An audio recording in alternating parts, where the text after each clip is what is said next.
Welcome to California in Focus. I'm Keegan Kernodle. Joining me is the LA-based reporter for the Center Square, Kenneth Schutt.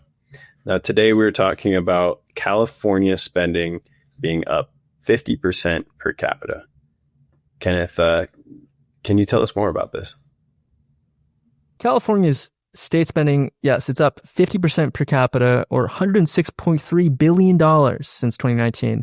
That's the first year that Governor Gavin Newsom took office. So we're facing these budget woes. We're looking at deficits of tens of billions of dollars for the indefinite future. That's according to the state-funded Legislative Analyst Office that provides nonpartisan information on the state's finances. I've talked to taxpayer advocates about this, and they say that, yes, there is a constitutionally mandated balanced budget requirement, but the state has been able to keep increasing spending by overestimating future revenues and even underestimating how much they're going to spend. So in the 2019-2020 fiscal year, that first year Newsom was governor, the state estimated it would get $143 billion in personal sales, use, and corporate tax revenue, big three. There are other revenue forms, but we'll just look to those, and then spend $215 billion overall. It received $139 billion in big three revenue, but then spent $209 billion. So it's not getting as much as it thinks it is. The state then posted higher than expected revenues during the COVID era, which led to large surpluses. Surplus is not exactly what you think of when you hear surplus. Surplus just means having made the minimum payments on the state credit card. It's met its minimum financial obligations. So all the money over that, you could use it for things like paying down debt. You could use it for things like the $20 billion and growing unemployment insurance debt to the federal government from giving out $55 billion in ineligible or fraudulent COVID-era unemployment benefits payments. A lot of things that money could have gone to. Anyhow, in the 2023-2024 fiscal year, the first post-COVID budget where we didn't have a surplus, the state estimated it would get $194 billion in big three revenue and spend $300 billion overall. It got $193 billion in big three revenue and spent $332 billion overall. The data for the fiscal year, the next one in 2024-2025, our fiscal years end on July 31st, so it is 1 year, even though you cite 2 years in the name. The state did face a $73 billion revenue shortfall, so we had to do a lot of fund shifts and cuts to meet the state's balanced budget requirement for last year's budget. We don't exactly know how much has been spent yet. We'll have that in the next few months. That report usually comes out September or October. The state-funded Legislative Analyst Office, though, again, I know I mentioned this earlier, they issued a report early in the budget process for this year. It was towards the end of 2024, and they noted the state faces ongoing deficits of tens of billions of dollars a year because of the state's spending growth and lack of spending cuts for ongoing commitments. And what we also have to remember is a lot of these funding shifts that we're talking about, it's not cutting spending. It's things like we're going to count the last month of paychecks for the government towards next year. It'll shuffle your balance due from one payment cycle to the next, but doesn't change how much you actually owe. And this is there, and a lot of state finance experts have warned me there are no more tricks left. We've used up the whole bag of sort of one-time measures we can use to hide deficits and shift spending. Governor Newsom's term ends. Governor Newsom's successor comes into office in January of 2027. The budget that he or she is going to inherit is going to be one where there's no choice but to make major cuts or raise taxes in a big way, and there's no getting around that. Now, what is the state spending all this money on? Easier question is what isn't it spending money on? We saw tens of billions of dollars in just homelessness spending that seemed to have very little impact. That's because most homeless projects don't actually track outcomes. They promise to spend the money on certain things. If they serve more people, they get more money, but it doesn't really matter what the outcome is with those people. It also creates this perverse incentive structure where if you don't help people in homelessness, but you do provide them with services, then you can continue to grow your budget and get more money. I'm not saying that there's anything like that.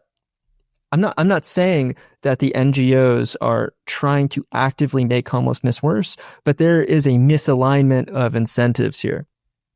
Let's also next look at the state's Medi-Cal, publicly financed, taxpayer-funded healthcare system. 38% of people in the state are on Medi-Cal. For reference, I believe the monthly income thresholds that you have to make below to qualify for Medi-Cal, it's something little less than $2,000 a month, which is not a lot of money. That is in a state which has one of the highest costs of living in the country. We have 38% of people using taxpayer-funded healthcare. Now, this Medi-Cal system is getting even more burdened by new additions and expansions to cover new people. It used to be like Medicaid, where only people who are disabled or who have children would be covered by this. Now, even any illegal immigrant can now enroll in the program. This program used to not be open to illegal immigrants. They even got rid of the asset test for people who are enrolling in the plan. So it used to be, okay, if you're low income, but you have a lot in assets, let's say you own a very valuable piece of property, you could own a house worth millions of dollars, but still be on Medi-Cal.